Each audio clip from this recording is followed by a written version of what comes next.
Je trouvais l'idée de la scène magnifique, qui n'est pas une idée à moi, qui est une idée de Thierry Reboul. Je trouvais incroyable l'idée de sortir la cérémonie du stade, d'utiliser la ville, son patrimoine, ses monuments, l'eau, les quais, les ponts.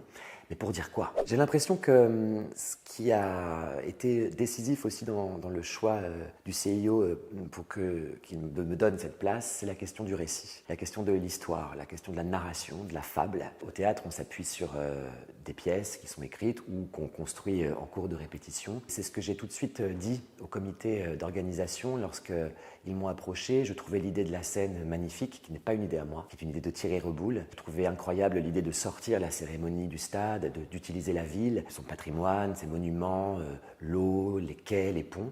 Mais pour dire quoi? Et c'est à cet endroit-là, à mon avis, que mon apport, ou en tout cas mon parcours dans le théâtre a pu matcher d'une certaine manière avec leur projet. Ce récit, il est d'abord venu des lieux qu'on traversait, que les athlètes allaient traverser.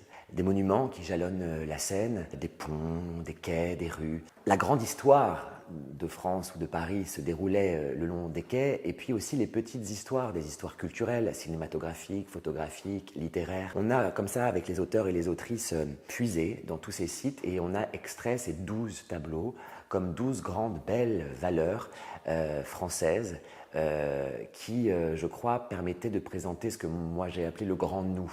Je ne voulais que personne ne se sentent mis sur le côté de cette grande fête, personne ici en France et puis au-delà aussi, puisque c'était le moment où le monde entier regardait Paris et où Paris accueillait très concrètement sur des bateaux le monde entier. C'était donc un grand récit qui nous concernait tous et toutes, qui nous représentait aussi tous et toutes. C'est grâce à ce récit que tout à coup j'ai vu que les Français et les Françaises, en tout cas 86% d'entre eux, estimaient que la cérémonie était réussie parce qu'ils s'étaient vus représentés, parce qu'ils s'étaient sentis concernés, considérés, qu'ils se sentaient, faisant partie de ce grand nous. J'ai été très heureux de constater qu'un sentiment d'unité s'était créé après la cérémonie et tout au long des Jeux Olympiques et Paralympiques, et un sentiment de fierté. C'est le mot qui est revenu très très souvent dans la bouche des gens que je croisais, que je continue de croiser d'ailleurs aujourd'hui encore dans la rue ou autre, ou sur les réseaux sociaux. Et je suis heureux parce que finalement, cette unité, elle a été créée par le fait qu'on est présenté chacun et chacune dans sa singularité, qu'on se soit concentré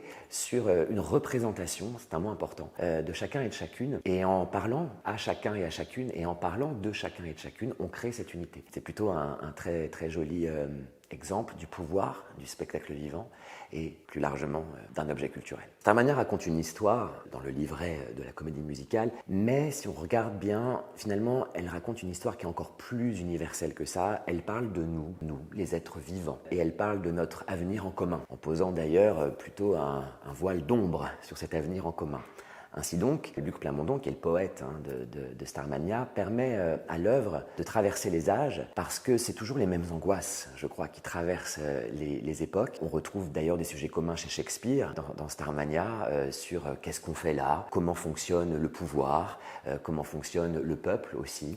C'est les phrases de Starmania qui nous dira ce qu'on fait là dans ce monde qui ne nous ressemble pas. Voilà, à partir du moment où une œuvre vient questionner notre rapport au monde, à nous-mêmes, aux autres et au monde, a priori, c'est que elle peut traverser les siècles, et on le constate déjà avec des pièces bien plus anciennes, même de Sénèque ou les Grecs antiques, qui sont toujours des choses à nous dire. Dans Starmania, mon morceau préféré, je crois que c'est le rêve de Stella Spotlight, juste avant qu'elle... non, je ne vais pas spoiler, mais le rêve de Stella Spotlight, parce qu'il est très court et que...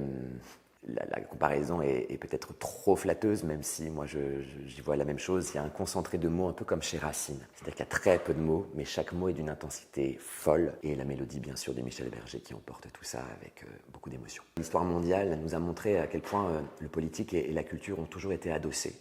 Elles se sont servies l'un de l'autre pour l'intérêt général. La culture aujourd'hui, elle est en questionnement. On est face à de nombreux enjeux. Il y a peut-être certainement des idées nouvelles à apporter, une refondation même, pourquoi pas, d'une vraie politique culturelle, enfin même pas pourquoi pas, absolument, face aux enjeux qui sont les nôtres aujourd'hui, pour que la culture reste un outil au service de tous et de toutes, et surtout de l'intérêt général.